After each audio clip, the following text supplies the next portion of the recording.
പാർലമെന്റിന്റെ വർഷകാല സമ്മേളനത്തിന് നാളെ തുടക്കമാകും. FCRA ഉൾപ്പെടെ 7 ബില്ലുകളാണ് നിലവിൽ ലിസ്റ്റ് ചെയ്തിട്ടുള്ളത്. സമ്മേളനത്തിന്റെ മുന്നോടിയായി സർവകക്ഷി യോഗം ഇന്ന് ചേരും. ജിഷ്ണു കൃഷ്ണൻ ചേരുന്നുണ്ട് കൂടുതൽ വിശദാംശങ്ങളുമായി.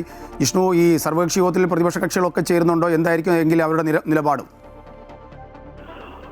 രാജേഷ്, പാർലമെന്റിന്റെ വർഷകാല സമ്മേളനത്തിന് മുൻപായാണ് ഇപ്പോൾ സർക്കാർ സർവകക്ഷി യോഗം വിളിച്ചു ചേർത്തിട്ടുള്ളത്. എല്ലാ കക്ഷി നേതാക്കളോടും ആ യോഗത്തിൽ പങ്കെടുക്കാൻ ആവശ്യപ്പെട്ടിട്ടുണ്ട്. എല്ലാ കക്ഷി നേതാക്കളും സർവകക്ഷി യോഗത്തിൽ പങ്കെടുക്കും എന്ന് തന്നെയാണ് മനസ്സിലാക്കേണ്ടത്. സർക്കാർ ഈ ഒരു സഭാ സമ്മേളന കാലയളവിൽ മുഴുവൻ കക്ഷികളുടെയും പിന്തുണ തേടിക്കൊണ്ടായിരിക്കും ഈ ഒരു സർവകക്ഷി യോഗത്തിൽ സംസാരിക്കുക. അതിനുശേഷം പ്രതിപക്ഷ നേതാക്കളുടെയും ഒപ്പം ഭരണപക്ഷത്തിന്റെയും എല്ലാം തന്നെ പ്രതികരണങ്ങൾ ഉണ്ടാകും.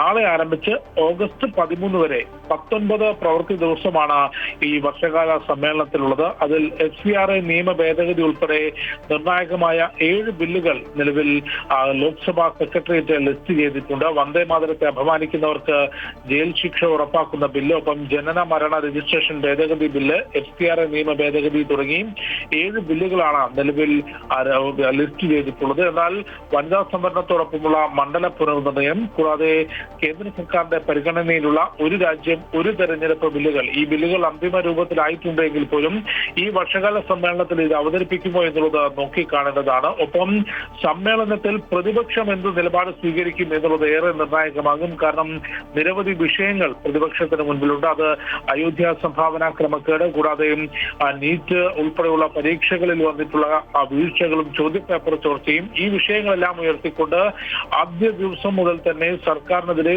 പാർലമെന്റിനകത്തും പുറത്തും പ്രതിഷേധിക്കാനുള്ള ഒരു തീരുമാനം തന്നെയാണ് കോൺഗ്രസ് കൈക്കൊണ്ടിട്ടുള്ളത്. അത് സംബന്ധിച്ച് കഴിഞ്ഞ ദിവസം കോൺഗ്രസിന്റെ യോഗം ചേർന്നിരുന്നു. നാളെ രാവിലെ ഇന്ത്യ മുന്നണിയുടെ യോഗം കോൺഗ്രസ് വിളിച്ചു ചേർത്തിട്ടുണ്ട്. അതിൽ എത്ര കക്ഷികൾ പങ്കെടുക്കും എന്നുള്ളതാണ് ഏറ്റവും പ്രധാനം. കാരണം നേരത്തെ DMK ഉൾപ്പെടെ കോൺഗ്രസ് നേതൃത്വം നൽകുന്ന പ്രതിപക്ഷ മുന്നണിയിൽ നിന്ന് വിട്ടുനിൽക്കുമെന്ന പ്രതികരണം നടത്തുകയും ലോക്സഭയ്ക്കകത്ത് ഈ ഇന്ത്യ സഖ്യത്തിനപ്പുറത്തേക്ക് പ്രത്യേക ബ്ലോക്കായിരിക്കാനുള്ള അവസരം നൽകണമെന്ന് DMK സ്പീക്കർക്ക് കത്ത് നൽകുകയും ചെയ്തിരുന്നു. അതുകൊണ്ട് കോൺഗ്രസ് നാളെ വിളിച്ചു ചേർത്തിട്ടുള്ള ഇന്ത്യ സഖ്യ യോഗത്തിൽ ആരെല്ലാം പങ്കെടുക്കുമെന്ന് നോക്കിക്കാണേണ്ടതാണ്. പ്രതിപക്ഷത്തിന്റെ ഭാഗത്തുനിന്ന് വിവിധ വിഷയങ്ങൾ ഉയർത്തി സഭ പ്രക്ഷുബ്ധമാക്കാൻ തന്നെയായിരിക്കും തീരുമാനം. അതേസമയം സർക്കാരിന്റെ വികസന നേട്ടങ്ങൾ, വികസന പദ്ധതികൾ, ഈ ഒരു സാമ്പത്തിക വർഷം കൊണ്ടുവരാൻ ഉദ്ദേശിക്കുന്ന പുതിയ പദ്ധതികൾ, ഇവയെല്ലാം മുൻനിർത്തിക്കൊണ്ട് ചൂണ്ടിക്കാട്ടിക്കൊണ്ട് പ്രതിരോധം തീർക്കാനായിരിക്കും സർക്കാർ ശ്രമിക്കുക.